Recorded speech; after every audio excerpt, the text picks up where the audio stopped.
오늘의 주요 뉴스입니다. 국가공무원 5급 공채 시험이 내일 치러집니다.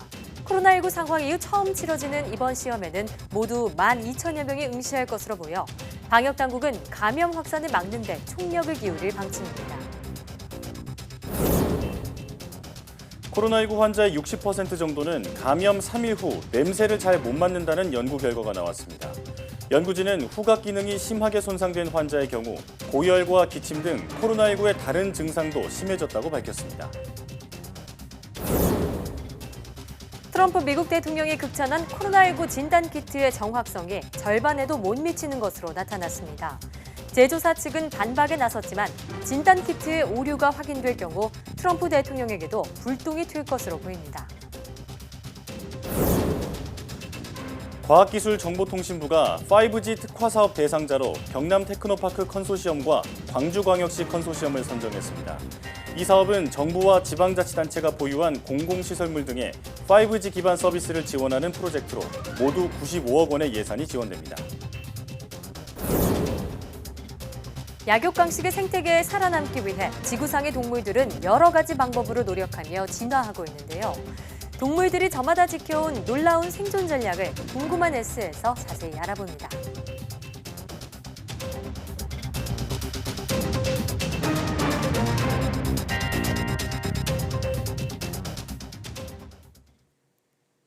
여러분 안녕하십니까? 사이언스 투데이입니다.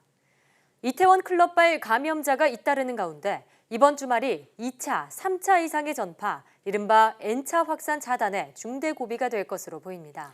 휴양시설이나 관광지에 사람이 몰리고 전국에서 종교 집회가 열리면 감염이 걷잡을 수 없이 퍼질 수 있기 때문입니다. 김지환 기자입니다.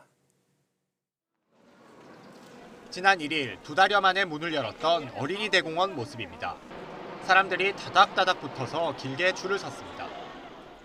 사회적 거리를 유지해서 입장해 주시면 대단히 감사하겠습니다. 공항에도 여행객 발길이 이어지면서 오랜만에 인파로 붐볐습니다. 당시 코로나19가 안정세에 접어들고 징검다리 연휴까지 겹치면서 나들이 객과 유동인구가 몰린 겁니다. 하지만 연휴가 끝나자마자 상황은 급변했습니다. 지난 6일 이태원 클럽발 집단 감염이 시작되면서 2차, 3차 감염은 물론 역학적 연결고리를 찾을 수 없는 환자까지 속출하고 있는 겁니다. 이런 상황에서 주말이 다가왔습니다. 전국 곳곳에 현장 예배 등 종교 집회가 예정돼 있고 여러 리조트와 야영장에는 예약이 꽉 찼습니다. 택시 같은 경우 만실이고요. 야영장도 똑같습니다. 데크도 다 찼고 취소 같은 건 거의 없는 것 같은데. 정부는 이번 주말이 이태원발 감염 확산의 최대 고비가 될 것으로 내다봤습니다. 우리는 지금 매우 중대한 고비에 직면해 있습니다. 코로나 대응에 있어서 우리가 절대 하지 않아야 될 단어는 사실은 방심입니다.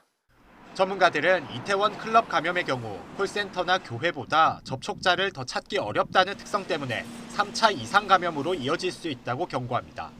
중에 한 2천여 명이 연락이 안 되니까 사회에서 돌아다니면서 가족이나 또 직장 동료, 친구 여기 또 전염을 시키고 있을 가능성이 있습니다. 이제 이 부분이 좀 우려되는데. 이태원 클럽을 가지 않았다는 감염자들이 나온 데다 무증상 감염자가 많은 것도 무차별 확산 가능성을 키우는 이유입니다. 생활 속 거리 두기 지침을 철저하게 지키고 다중이용시설엔 선제 방역을 하는 것, 그리고 불특정 다수가 모이는 곳엔 가지 않는 게 자신뿐 아니라 가족, 나아가 사회를 지키는 최선의 방안입니다. YTN 김지환입니다. 애초 2월 29일로 예정됐던 5급 공채 공무원 시험이 16일 전국 32개 시험장에서 치러집니다. 코로나19 상황이 발생한 뒤 처음 치러지는 이번 시험엔 12,000여 명이 응시합니다. 정부는 안전을 최우선 목표로 시험 당일 시험장 주 출입구를 단일화하도록 했습니다. 시험장 출입자 모두 손소독과 발열 검사를 실시하도록 하고 종료 후에는 혼잡을 방지하기 위해 순차 퇴실시킬 계획입니다. 또 시험실별로 수용 인원을 15명으로 줄이고 수험생 간의 거리 두기, 마스크 착용 의무화, 소독과 환기 등 조치를 통해서 감염 확산 가능성을 최소화한다는 계획입니다. 전국 모든 시험장에는 인사혁신처 간부와 직원 303명이 방역 담당관으로 파견돼 감염 예방과 방역 조치를 현장에서 직접 관리할 예정입니다. 국내 코로나19 확진자 가운데 최고령인 104세 최모 할머니가 이번 2달여 만에 완치 판정을 받고 퇴원했습니다. 경북도리 포항의료원은 최 할머니에 대한 12번의 진단검사에서 최근 2차례 연속 음성이 확인돼 최종 완치 판정을 내렸고 15일 정오쯤 퇴원했다고 밝혔습니다. 최 할머니는 한때 폐렴 증세가 악화해 산소호흡기 치료를 받았고 장염이 발생하기도 했지만 지난달 중순부터 상태가 많이 좋아졌습니다. 2012년부터 경산 서린요양원에서 생활하던 최 할머니는 요양원에서 코로나19 환자가 집단 발생하던 지난 3월 10일 양성 판정을 받고 포항의료원으로 이송됐습니다. 확진 초기에 거짓말을 해서 초동 대처가 늦어지게 만든 인천의 학원 강사와 달리 빠른 자진 신고로 확산을 막은 사례도 있습니다. 아들이 이태원 주점을 다녀왔다는 사실을 한 어머니가 자진 신고하면서 아들이 입원한 병원에 추가 확산을 막을 수 있었던 겁니다. 박소정 기자입니다. 지난 1일부터 3일까지 이태원 킹클럽을 방문했던 20대 학원 강사 A씨는 9일 확진 판정을 받았습니다. 그런데 확진 판정 뒤 역학조사를 받을 때 무직이라고 속였고 학원에서 수업하고 과외까지 한 걸 숨겼습니다. 사흘 뒤 담당 구청이 휴대전화 위치 정보를 토대로 압박하고서야 사실을 털어놨습니다. 신분과 동선 파악이 늦어지면서 접촉자 격리도 지체됐고 그 사이 A씨가 가르친 중고등학생은 물론이고 그 가족과 학생들 친구까지 옮아 3차 감염으로 번졌습니다. 직간접 접촉자는 1,500명 가까이 급증했습니다. 이와 반대로 빠른 신고로 확산을 막은 사례도 있습니다. 21살 B씨는 지난 4일 이태원 주점을 다녀와 다음 날 인천의 한 정신병원에 입원했습니다. 이태원 클럽발 첫 감염자가 보도된 다음 날인 지난 8일, B씨 어머니는 바로 병원에 아들의 방문 내용을 알렸습니다. TV를 보니까 이태원 클럽을 다녀온 사람들에 대한 이제 그 검사를 요하는 그런 이제 뉴스를 접하고 어머니께서 직접 이튿날 방역 당국에서 B씨의 확진 사실을 확인하자마자 병원은 바로 외래 진료를 중단하고 출입을 통제하는 등 관리에 들어갔습니다. 병원에는 입원 환자와 의료진까지 230명 넘게 있었지만 아직 추가 감염 사례는 나오지 않았습니다. 같은 병동과 같은 층을 사용했던 환자들은 저희가 다 다른 병동으로 이관 저기를 했어요. 물론 2주 동안 지켜봐야 하지만 발빠르게 대응한 어머니의 기지가 집단 감염 위험을 억제한 겁니다. 확진 초기 대응이 얼마나 다른 결과를 낳는지 극명하게 보여주고 있습니다. YTN 박소정입니다. 코로나19 환자의 61%는 감염 3일 후 냄새를 잘 못 맡거나 아주 못 맡는 증상이 나타나며 그 증상이 얼마나 심한가가 전체적인 중증도와도 연관이 있다는 연구 결과가 나왔습니다. 미국 신시내티 대학 의대 아마드 세다가트 교수 연구팀이 코로나19 진단을 받은 103명을 대상으로 조사한 결과 이 같은 사실이 밝혀졌다고 헬스데이 뉴스가 현지 시간 14일 보도했습니다. 연구 결과 전체 환자의 61%가 후각 기능 감소 또는 상실 증상을 보였으며 특히 젊은 환자와 여성 환자에게서 이런 증상이 잘 나타났습니다. 또 이런 증상이 시작된 시기는 감염 후 평균 3.4일이 지나서였는데 후각 기능 이상이 심한 환자는 고열과 기침, 호흡곤란 등 코로나19의 다른 증상들 또한 악화하는 것으로 나타났습니다. 고령자나 기저질환자는 마이크로 RNA가 부족해 코로나19에 취약하다는 연구 결과가 나왔습니다. 미국 오거스타대 조지아 의대 연구팀은 코로나19와 관련된 마이크로 RNA 873종을 알아냈다며 고령자나 기저질환자는 마이크로 RNA의 수가 현저히 줄어 감염에 취약하다고 밝혔습니다. 마이크로 RNA는 유전자 발현을 조절하는 분자로 바이러스의 유전자를 잘라내 복제 능력을 잃게 합니다. 연구팀은 고령자를 코로나19에 더 취약하게 만드는 핵심 마이크로 RNA 그룹이 존재하는 것 같다며 이를 치료 표적으로 가려내는 것이 관건이라고 말했습니다. 이어 특정 마이크로 RNA를 환자의 코로 분사해 코로나19 감염을 억제하는 방법 등 코로나19 보조 치료제에 대한 연구 계획을 밝혔습니다. 혈액 항응고제 나파모스타트의 코로나19 억제 효과가 뛰어난 것으로 나타났습니다. 한국 파스테르 연구소는 사람의 폐세포를 활용해 각종 약물의 코로나19 바이러스 억제 효과를 분석한 결과 나파모스타트의 항바이러스 효과가 강력했다고 밝혔습니다. 연구팀은 나파모스타트의 항바이러스 효과가 미국에서 긴급 사용 승인된 렘데시비르보다 수백 배 우수했다며 나파모스타트가 코로나19의 폐렴 증상 개선에 큰 도움이 될 것으로 기대된다고 말했습니다. 또 현재 국내외에서 이와 관련한 코로나19 임상 연구가 진행 중이라며 임상 시험을 통해 실제 치료제로 사용될 수 있을지 주목된다고 말했습니다. 서울 강남의 한 유치원 교사가 코로나19에 감염됐다 완치된 뒤 다시 확진 판정을 받았습니다. 긴급 돌봄 교실을 운영하는 유치원에 아이들을 맡긴 학부모들의 걱정이 다시 커지고 있습니다. 엄윤주 기자가 보도합니다.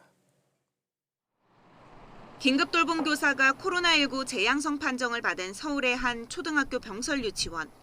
유치원생 24명을 포함해 교사와 밀접 접촉한 40여 명은 다행히 모두 음성 판정을 받았습니다. 하지만 학교는 이렇게 폐쇄됐고 긴급 돌봄 교실 운영은 중단됐는데요.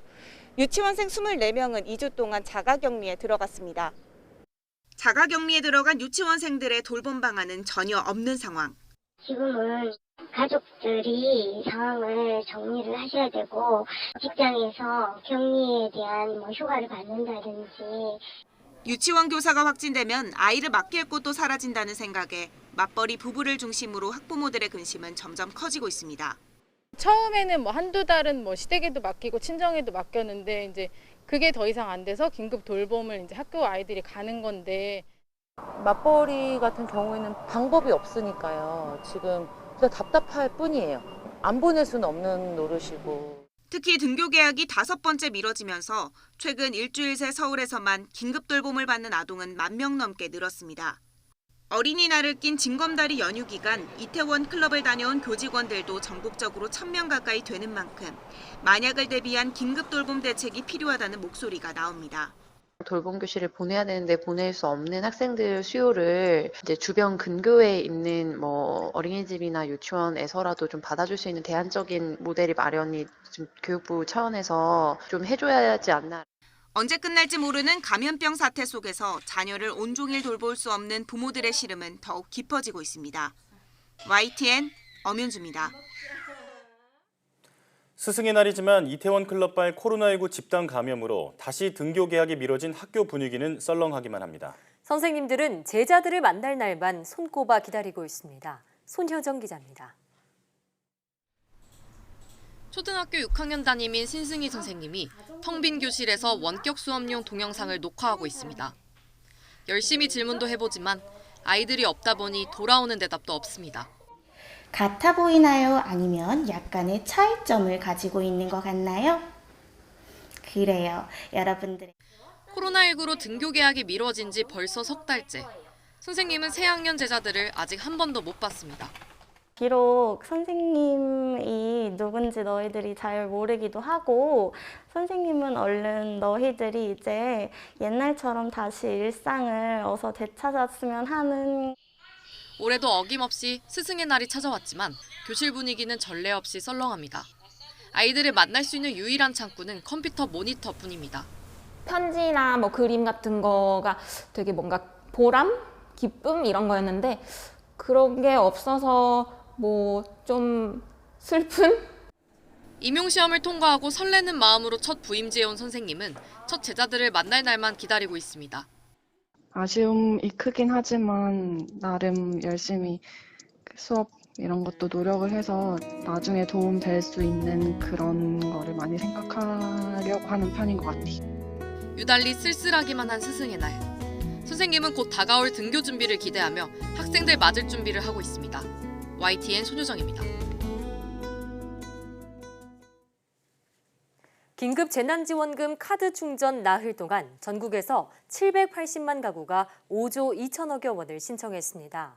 지역별로 보면 나흘간 누적 기준에서 경기도에서 204만 3천여 가구가 1조 2,800억여 원을 신청해 전체 신청 금액의 26.2%를 차지했습니다. 서울에서는 172만 2천여 가구가 1조 1천여억 원을 신청했고 부산에서는 47만 4천여 가구가 신청했습니다. 신청은 요일제로 진행되며 금요일인 오늘은 출생연도 끝자리가 5, 영인 세대주가 신청할 수 있습니다.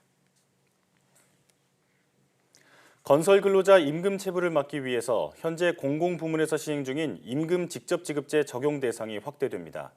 대통령 직속 일자리위원회는 15일 김용기 부위원장 주재로 회의를 열고 이같이 의결했습니다. 이에 따라 지금까지 적용 대상이 아니었던 일부 공공기관과 지방직영기업 등 1,100여 개 기관이 발주하는 3천만 원 이상의 공사에 임금 직접지급제가 적용될 예정입니다. 또 직접지급제를 민간으로 확산하기 위해 자발적으로 참여하는 건설사에는 지급보증 수수료를 인하하고 상습체불 사업자 명단 공표 대상도 늘릴 계획입니다. 이와 함께 장애인 의무 고용률 단계적 상향 등 맞춤형 일자리 정책과 퇴직 전문 인력과 수요 중소기업을 연결하는 인프라 구축 방안도 결정됐습니다.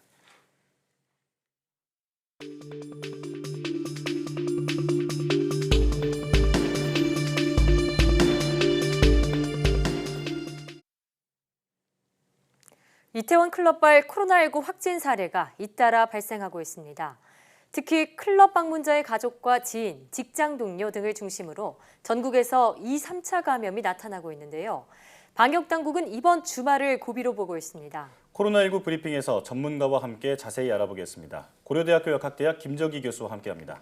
교수님 어서 오세요. 안녕하세요. 네, 이제는 이태원 클럽에 방문해서 감염된 확진자보다 이들과 접촉해서 감염된 확진자가 더 빨리 늘고 있습니다. 그동안 우려했던 N차 감염이 본격화하는 것 아니냐 이런 우려가 있는데 어떻게 보고 계신가요? 말씀하신 것처럼 실제로 이제 밀접 접촉을 통한 확진자 수가 증가한다는 얘기는 이제 이 N차 감염이 본격적으로 진행이 되고 있다라고 볼 수도 있고요. 예. 또 다른 측면으로는 실제로는 N차 감염보다는 1차 감염자들에 대한 어떤 신원 조사나 현황 파악이 안 되고 있다 이런 부분도 있거든요. 그래서 동시에 가능성은 존재한다 이렇게 보고 있습니다. 네. 자, 현재 방역당국은 익명검사 도입 등으로 약 4만 명이 넘는 이태원 방문자나 접촉자 등을 조사하고 있다 이렇게 밝혔는데요. 이런 방역당국의 조치가 현재 좀 충분하다고 보시는지 궁금합니다. 글쎄요, 우리 방역당국이 최대한 노력을 하고 있는 것은 맞습니다. 근데 어떤 부분에서는 충분치 않다라고 볼 수 있는 게 한 가지 사례를 들면 실제로 공식적으로 드러난 사례는 아닙니다만 그러니까 지금 우리가 이태원발 코로나 확산의 기간을 4월 24일부터 5월 6일까지로 보고 있거든요. 네. 이 기간 동안에 이태원의 클럽이라든가 주점이라든가 이런 업종, 그러니까 시설들을 방문한 사람들에 대해서는 무료로 코로나 진단 검사를 하고 있는데, 그러니까 만약에 그럼 5월 8일 날 이태원 지역을 방문했다. 그러니까 물론 비단 클럽이나 주점이 아니더라도 실제로는 클럽이나 주점 이외의 다른 다중 시설을 이용한 사람들 중에도 확진 사례가 나오고 있거든요. 그러니까 이분들에 대해서 이제 자발적으로 본인이 진단 검사를 받고 싶다라고 했을 때 무료로 진행이 되느냐? 실제로는 그렇게 하고 있지 않거든요. 그래서 이런 부분들은 어떻게 보면은 선제적으로 더 적극적인 대응을 한다는 차원에서는 그 범위를 조금 더 확대할 필요는 있다 이런 생각을 가지고 있고요. 그래서 적극적으로 이러한 어떤 자발적인 신고가 들어왔을 때에는 그 부분을 감안을 해서 적극적으로 진단검사도 수행하고 대응을 하는 게 맞겠다. 그러니까 약간 아쉬운 부분이 있다 이렇게 생각하고 있습니다. 네, 혹시 모를 빈틈이 있을 수 있으니 이 방역망 전체를 확대해야 한다라는 말씀이시고요. 자, 인구가 많은 수도권에서의 확산이기 때문에 확진자와 직접 대면하지 않더라도 공기 중이나 혹은 시설물을 통해서 감염되지 않을까 이렇게 우려하는 분들이 많이 있습니다. 자, 이런 어떤 그 경로로 감염될 가능성은 어떻게 보고 계시는 건가요?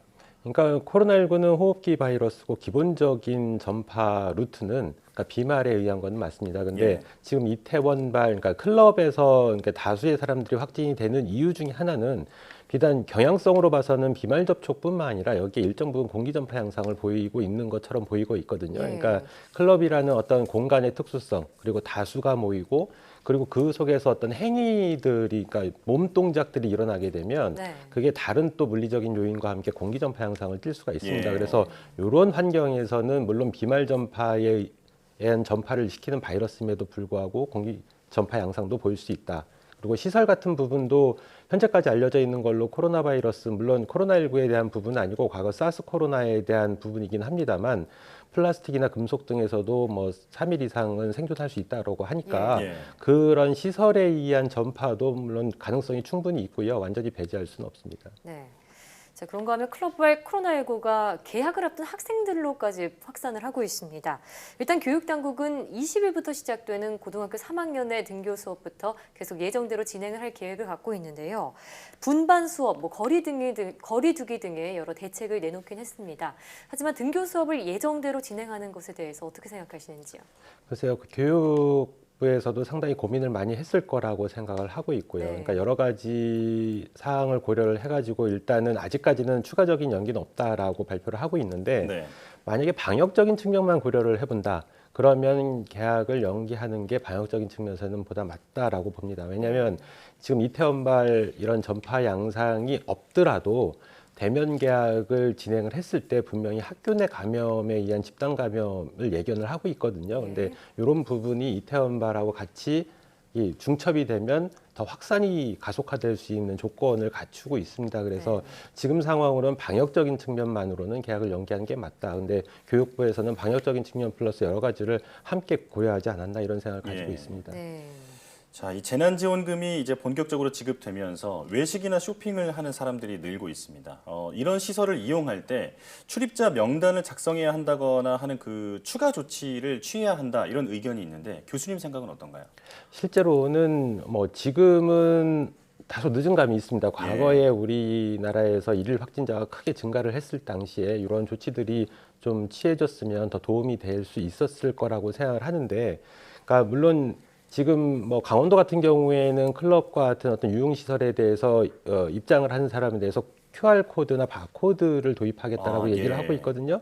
근데 그렇지 그런 방법 아니더라도 일단 명단 작성을 하고 거기 기재한 연락처들이 실제로 맞는지를 실제로 전화를 해가지고 그 현장에서 그래서 확인을 하겠다 이런 조치들을 하고 있는데 비단 클럽이나 주점뿐만 아니라 실제로 우리가 서민들이 많이 이용하는 부분들이 식당 같은 부분도 있는데, 그러니까 실제로 여기에 본인의 인적사항을 남긴다라고 하는 게 인권 보호하고 또 대치되는 부분이 있습니다. 그래서 이런 것들이 실제로 인권도 굉장히 중요한 부분이고 꼭 지켜져야 하는 상황이지만 이게 방역적으로 굉장히 심각한 상황에서는 방역이 우선이라고 보고요. 그러니까 이런 부분들을 사회적인 합의를 통해서 조금 양해를 구하고 진행을 하게 되면 만약에 이 중에 감염자가 나왔을 때 우리가 역학조사를 진행을 하게 되는데 많은 시간과 노력이 소모되거든요. 이런 거를 최대한 단축시킬 수 있지 않을까 이런 생각을 가지고 있습니다. 자, 그리고 최근 확진 판정을 받은 사례들을 보면요. 일부 사례에서 처음 코로나19 검사를 받았을 때는 음성이었다가 두 번째 검사에서 양성 판정을 받는 사례들이 나오고 있습니다. 그러니까 처음에 음성이더라고 해도 안심할 수 없다 이런 얘기인가요? 그렇죠. 지금 이제 코로나19에 감염이 됐을 때 초기에는 바이러스의 증식량이 그렇게 많지 않은 경우들이 종종 있습니다. 그럴 때 진단검사를 하게 되면 물론 유전자 진단검사법이 현재 존재하는 진단검사법 중에서 가장 민감도가 높은 진단검사법임에도 불구하고 이게 일정 숫자의 바이러스가 있어야 되는 거거든요. 그것보다 적을 때에는 실제로 감염됐음에도 불구하고 음성이 나올 수가 있습니다. 그래서 물론 1차 검사에서 음성이 나왔다고 하더라도 현재까지 보고 있는 최대 잠복기 2주 동안은 예의주시를 하면서 향후에 어떤 임상 증상이 나오는지를 예의주시하고요. 혹여나 조금이라도 임상 증상에 어떤 그 부분이 변화가 있다라고 하면 바로 재검사를 신청을 해서 진단검사를 받고 확진을 받고 음성인지 양성인지 판별하는 게 중요하다 이렇게 생각을 하고 있습니다. 자, 그런데 이 검사뿐만 아니라 코로나19 완치 후에 재양성 사례가 또 나왔습니다. 한 유치원 교사가 퇴원 후 2주간 자가격리를 거친 뒤에 출근을 했는데 재양성 판정을 받았거든요. 이 코로나19 완치 판정을 받은 뒤에도 혹시 지켜야 할 어떤 수칙 같은 게 있을까요? 글쎄요, 말씀하신 대로 우리나라 같은 경우는 또 더 외국 사례에서도 재양성 사례가 이제 종종 나오고 있습니다. 근데 일단 완치가 돼서 퇴원을 했는데 그 뒤에 어떠한 추가적인 어떤 방역 조치를 계속 수행을 한다는 거는 그 개개인이 굉장한 스트레스를 받을 수가 있거든요. 그래서 이러한 부분에 대해서 어떤 추가적인 조치보다는 이제 본인이 스스로 이렇게 자기의 몸 관리를 하면서 실제로 어떤 몸의 변화가 왔을 때에는 빨리 이 부분을 보건당국에 신고를 하고 상담을 받고 검사든 어떤 조치를 받는 게 필요하겠다 이렇게 생각을 하고 있습니다. 예, 의심 증상을 보이면 스스로 조심을 하다가 바로 검사를 받는 게 좋겠다 이런 말씀이시고요. 자, 초발 환자로 꼽히는 용인 66번 환자 같은 경우에는 5월 2일에 처음 증상이 나타난 것으로 알고 있습니다. 방역 당국은 잠복기 등을 고려할 때 이번 주말이 최대 고비다 이렇게 보고 있는데요. 교수님 생각은 어떠신지 듣고 싶습니다.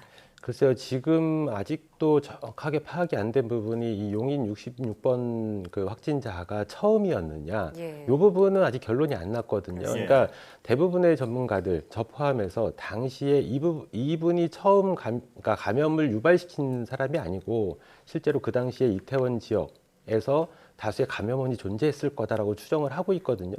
그리고 아직까지도 드러나지 않은 숨은 감염자들이 있을 걸로 추정을 해요. 그러니까 비단 이번 주말이 고비가 아니라 앞으로 한동안은 계속 우리가 조심을 해야 된다 이렇게 생각을 하고 있고요.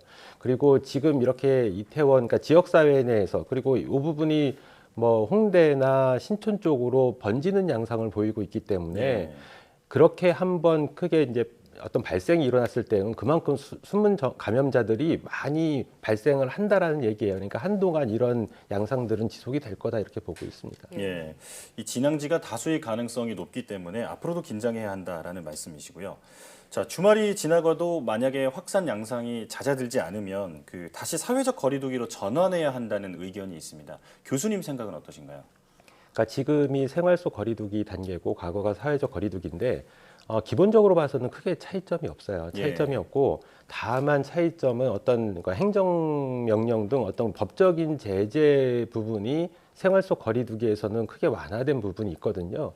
근데 실제로 생활 속 거리두기 단계에서 뭐 서울, 경기뿐만 아니라 많은 지자체들이 클럽이나 뭐 이런 부분 유흥주점 같은 데에 대해서 지금 집합금지 명령을 내리고 있습니다. 이 부분은 생활 속 거리두기에서 법적인 제재가 들어간 거거든요. 그러니까 일정 부분 공식적으로 얘기는 안 해도 다시 사회적 거리두기로 돌아갔다라고 보는 게 맞습니다. 그러니까 지금 생활 속 거리두기에서 사회적 거리두기로 다시 바꾼다고 해도 별반 다를 게 없거든요. 그러니까 다만 제가 생각하는 부분은 그래도 사회적 거리두기로 돌아가면서 특정 경제랑 관련돼 있는 부분들을 완화시키는 어떻게 보면 동일한 조건이거든요. 근데 실제로 방역의 주체는 보건당국이 아니고요. 국민들입니다. 그래서 국민들이 어떻게 인식을 하고 있느냐가 방역의 성패를 가름할 수 있는 중요한 부분이기 때문에 사회적 거리두기 단계에서 경제와 관련된 부분을 완화시키고 이런 부분들을 국민들이 인지를 하면서 실제로 방역에 참여를 보다 적극적으로 할 수 있게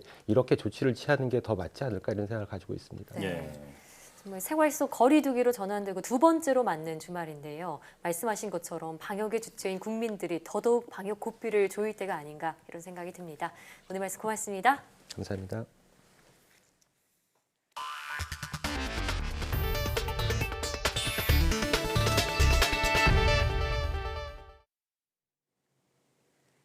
지난주 미국의 신규 실업수당 청구는 298만 건으로 최근 8주 동안 코로나19로 일자리를 잃은 사람이 3,600만 명에 달하는 것으로 나타났습니다. 미국 대부분의 주가 다음 주 경제활동을 일부 재개하면 사정이 좋아질 것이란 전망과 함께 추가 부양책이 없다면 대량 실업 사태가 장기화할 것이라는 경고도 나오고 있습니다. 이동헌 기자의 보도입니다. 지난주 298만 명의 미국 시민이 일자리를 잃었다며 새로 실업수당을 신청했습니다. 전문가들이 전망한 250만 건을 웃도는 수치입니다. 3월 셋째 주 330만 명을 시작으로 8주 동안 3,600만 명이 일자리를 잃었습니다. 6주 연속 감소세를 보이긴 해도 코로나19 발생 전보다 매주 4배나 많은 사람들이 실업수당을 새로 신청하고 있습니다. 문제는 앞으로입니다. 백악관은 미국 대부분 주가 경제활동을 일부 재개한 만큼 사정이 좋아질 것으로 기대하고 있습니다. I think the fact that we came in under 3 million suggests that the turning on of the economy is beginning, and it's beginning to show up in the data. And so what we expect now is that claims will continue to decline as the economy turns back. 미국 실업자들 또한 90%가 언젠가는 기존 일자리로 돌아갈 수 있을 것으로 기대하고 있다고 미 연방준비제도가 조사 보고서를 통해 밝혔습니다. 하지만 코로나19로 인해 심각한 경기 침체에 직면한 만큼 추가적인 경기 부양책이 없다면 많은 사업체가 파산하게 되고 돌아갈 일자리가 없어져 결국 대량 실업의 장기화로 이어진다는 우려가 나오고 있습니다. We want to honor our heroes by helping state and local entities. And 3, we want to put money in the pockets of the American people. 그러나 미 민주당이 추진하고 있는 3조 달러 규모의 추가 부양책은 공화당과의 입장 차이로 교착 상태에 있습니다. YTN 이동원입니다. 도널드 트럼프 미국 대통령이 코로나19 책임론과 무역 갈등을 두고 중국에 대한 압박 수위를 높이고 있습니다. 연일 공격성 발언을 내놓고 있는데 중국과 모든 관계를 끊을 수 있다고까지 말했습니다. 워싱턴에서 강태욱 특파원의 보도입니다. 트럼프 대통령은 중국 대응과 관련해 할 수 있는 것들이 많다며 심지어 모든 관계를 끊을 수도 있다고 말했습니다. 그렇게 한다면 5천억 달러, 우리 돈 600조 원가량을 절약할 수 있다고 덧붙였습니다. 그동안 미중 간 무역 불균형으로 미국이 매년 수천억 달러 이상의 적자를 본 것을 염두에 둔 겁니다. 폭스뉴스는 트럼프 대통령의 중국 발언 가운데 가장 강도가 높은 것이라고 평가했습니다. We got a lot of things going with China. We're not happy about China. I will tell you that. The ink wasn't dry on a great trade deal, and all of a sudden, the plague comes in from China. We're not happy about it. 말로 공격하는 것에 그치지 않는 듯 보입니다. 트럼프 대통령은 뉴욕 증권거래소와 나스닥에 상장됐지만 미국의 회계 규칙을 따르지 않는 중국 기업들을 열심히 살펴보고 있다고 밝혔습니다. 이미 백악관 참모들을 시켜 연방 공무원의 퇴직금 운용 기간에 중국 투자를 원치 않는다고 전달했습니다. 중국 기업의 주식뿐만 아니라 관련 지수에도 투자하지 말라고 한 셈입니다. 핵심 강요인 마이크 폼페이오 국무장관도 트럼프 대통령의 행보에 발을 맞추고 있습니다. 중국 기업들의 해외 투자 위험성에 대해 전 세계 파트너들이 인지하길 바란다고 경고했습니다. You're a great partner. You share information, unlike some other countries that try and obfuscate and hide that information. 중국 정부와 공산당에 대한 비난과 공격이 실질적인 타격이 될 수 있는 중국 기업들로 이어지고 있습니다. 워싱턴에서 YTN 강태욱입니다. 미국 질병통제예방센터 CDC는 14일 최근 미국과 유럽에서 환자 발생에 잇따르고 있는 어린이 염증 질환에 대해 주의를 당부했습니다. CDC는 해당 증상을 소아다기관 염증 증후군으로 부르고 관련 임상 사례를 소개하며 의심 증상을 보일 경우 보건당국에 알려줄 것을 요청했다고 AP통신이 보도했습니다. CDC는 또한 의료진은 코로나19로 숨진 모든 어린이의 사례를 관찰해야 한다고 강조했습니다. 현지 언론은 뉴욕에서만 최소 110명의 어린이 염증 환자가 보고됐으며 다른 주에서도 사례가 잇따랐다고 전했습니다.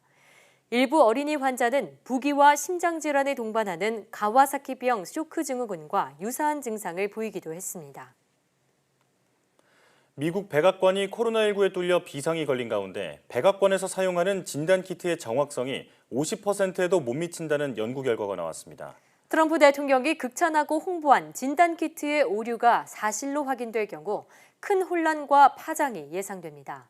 보도에 김형근 기자입니다. 에버투사에서 만든 코로나19 진단 키트입니다. 면봉으로 코나 목에서 샘플을 채취해 분석하는데 5분에서 13분 정도면 결과를 확인할 수 있습니다. 트럼프 대통령은 이 진단 키트가 빠르고 정확하다고 극찬하며 직접 홍보해 왔습니다. We're going to go even faster and we have something from Abbott Labs which is right here and that's a 5-minute test, highly accurate. 미 식품의약국은 지난 3월 말 이 진단 키트의 긴급 사용을 승인했고 현재 백악관에서도 사용하고 있습니다. 또 병원과 진료소 등에 100만 개 이상 공급된 것으로 알려졌습니다. 그런데 이 진단 키트에 심각한 오류가 있다는 연구 결과가 나와 파장이 일고 있습니다. 뉴욕대 연구팀이 에버트사 진단 키트와 다른 업체인 세페이드사 진단 키트의 성능을 직접 비교했습니다. 먼저 코에서 채취한 검체를 말린 후 검사한 경우 세페이드의 진단 키트가 양성으로 판정한 샘플의 48%를 에버트 진단 키트는 음성으로 판정했습니다. 검체를 용액에 담아 옮긴 후 검사했을 때는 세페이드 진단 키트가 양성 판정한 샘플의 3분의 1을 에보트 진단 키트는 음성으로 판정했습니다. 연구진은 이를 토대로 유증상 환자를 진단하기 위한 장비로서 적합성이 우려된다고 지적했습니다. 에보트 측은 지금까지 자사 진단 키트가 감염자를 놓친 비율은 0.02%에 불과하다며 반박했습니다. 백악관은 논평에 응하지 않았습니다. 이번 연구 결과는 아직 동료 학자들이 평가를 거치지 않았습니다. 하지만 오류가 확인된다면 에보트 진단 키트로 음성 판정을 받은 사람들의 재검사 등 혼란이 불가피합니다. 또 이 진단 키트를 사용하도록 적극 홍보한 트럼프 대통령에게 불똥이 튈 수도 있습니다. YTN 김영근입니다. 코로나19에 걸린 뒤 회복된 사람들의 혈장이 코로나19 환자 치료에 획기적인 효과를 거둘 수 있다는 연구 결과가 나왔습니다. 15일 사우스차이나 모닝포스트는 코로나19에서 회복된 사람들의 혈장이 코로나19 환자들의 바이러스 99%를 죽일 수 있다는 사실을 홍콩대 연구팀이 최근 발견했다고 보도했습니다. 연구팀은 회복된 사람들의 혈장에는 코로나19와 싸우는 데 필요한 항체가 포함돼 있어 환자 치료에 유용하게 쓰일 수 있다고 설명했습니다. 이와 관련해 홍콩 적십자사는 지난 2주 동안 혈장 기증을 요청해왔지만 불과 3명이 기증 의사를 밝혔다며 혈장 확보에 어려움을 호소했습니다. 국내 연구진이 두께가 얇고 가격이 저렴한 VR, AR 기기를 만들 수 있는 기술을 개발했습니다. 포항공대와 고려대 연구팀은 나노 성형 소재와 특수 프린팅 기술을 이용해 머리카락보다 100배 얇은 초방막 메타렌즈를 개발했다며 이같이 밝혔습니다. 초방막 메타렌즈는 빛의 굴절을 자유롭게 조절하는 메타물질의 특성 덕분에 두께는 기존 유리나 플라스틱 렌즈의 10,000분의 1 수준이면서도 성능은 비슷하게 우수합니다. 연구팀은 특수 나노 프린팅 기술을 개발해 제작 비용을 기존의 100분의 1로 줄일 수 있었다며 이 기술을 이용하면 VR, AR 렌즈를 가볍고 작게 만들 수 있다고 말했습니다. 과학기술정보통신부가 5G 기반 디지털 트윈 공공선도 사업자로 경남 테크노파크 컨소시엄과 광주광역시 컨소시엄을 선정했다고 밝혔습니다. 5G 기반 디지털 트윈 공공선도 사업은 정부와 지자체가 보유한 공공시설물과 기업의 산업시설물에 5G 기반 첨단 서비스 적용을 지원하는 프로젝트로 모두 95억 원의 예산이 투입됩니다. 경남 테크노파크 컨소시엄은 창원 NC파크 등 경남 내 27개 시설에 건물 안전 모니터링과 재난 관제, AR, VR 등 5G 특화 서비스를 제공한다는 계획을 내놨습니다. 광주광역시 컨소시엄은 민관군 25개 시설에 모니터링 시스템을 만들고 사업자 맞춤형 서비스를 구현할 예정입니다.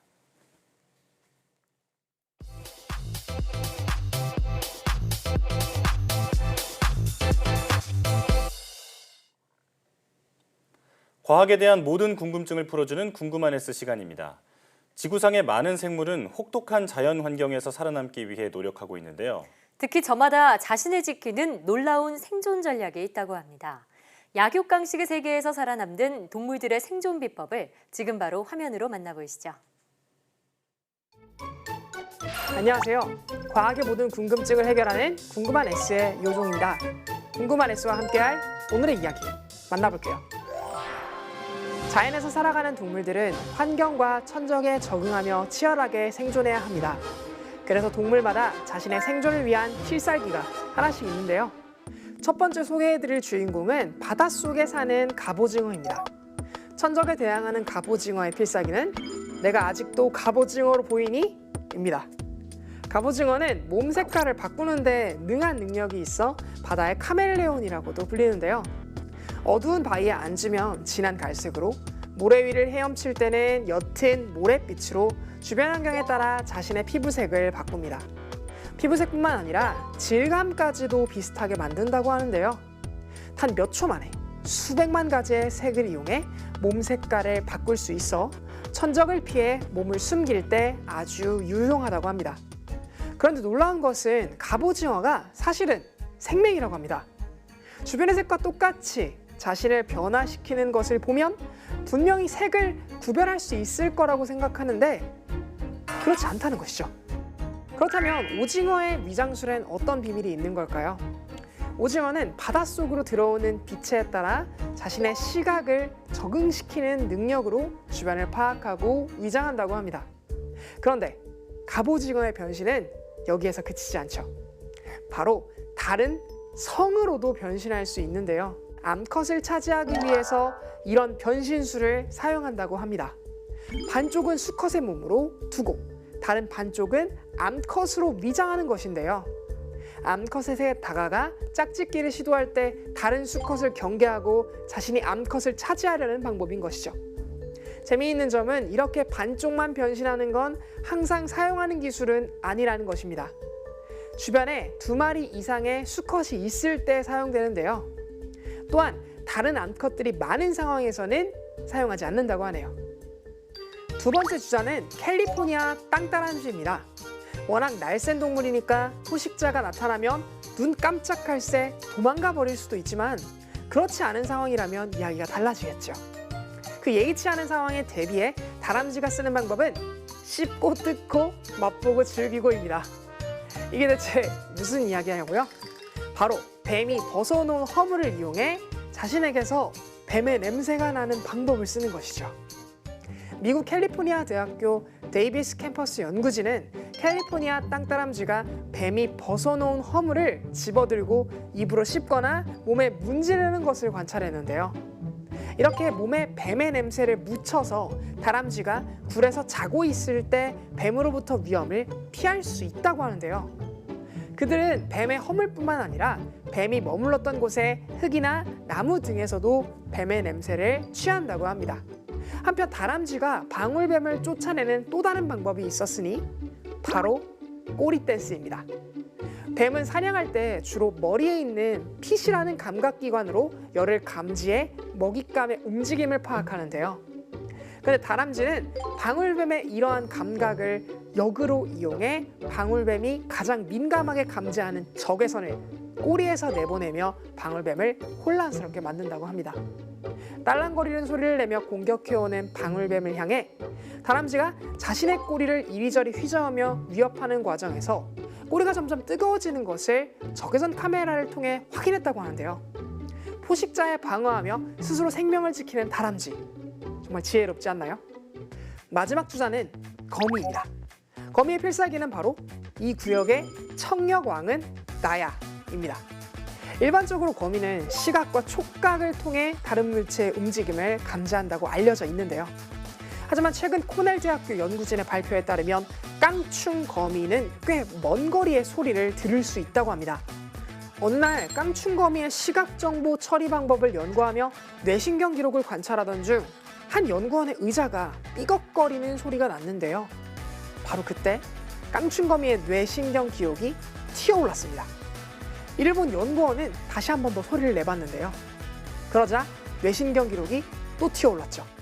그 연구진은 깡충거미의 청력을 입증하기 위해 한 실험을 했는데요. 박수를 치고 그에 따른 깡충거미의 반응을 본 것이죠. 일단 가까이에서 손뼉을 쳤더니 뇌신경 기록은 반응을 보였습니다. 조금 더 멀리 떨어진 곳에서 손뼉을 쳤더니 역시 반응이 나타났죠. 그렇게 실험실에 있는 깡충거미로부터 3에서 5m 떨어진 곳까지 가서 손뼉을 쳤는데 깡충거미의 뇌신경 기록이 다시 튀어오르며 반응을 보였다고 합니다. 깡충거미의 평균 크기가 5mm 안팎인 것을 생각했을 때 3m 밖이라 함은 자신의 몸 길이의 600배나 되는 곳의 소리를 듣고 반응한다는 이야기인데요. 사람으로 치면 1km가 넘는 곳의 소리를 듣는다는 것이죠. 특히 다른 동물들처럼 전형적인 귀와 고막이 있는 것도 아닌데 깡충거미는 어떻게 소머즈 같은 청력을 지닐 수 있는 것일까요? 거미는 시각으로 물체를 확인하고 물체의 움직임은 공기의 진동을 통해 느껴지는 촉각, 즉 다리의 풍성한 감각모로 인지한다고 합니다. 이번 실험을 통해 그 감각모가 청각의 기능을 한다는 것을 확인할 수 있었던 것이죠. 오늘 궁금한 S에서는 동물들의 똑똑한 생존 방식에 대해서 알아봤는데요. 아무리 약하고 작은 존재라고 할지라도 자신만의 생존 방식을 갖추고 살아가는 모습이 정말 대단하다고 느껴지네요. 그럼 궁금한 S는 여기서 인사드릴게요. 과학에 대한 궁금증이 있다면 언제든 유튜브에 사이언스 투데이를 검색해주세요. 이상 궁금한 S였습니다.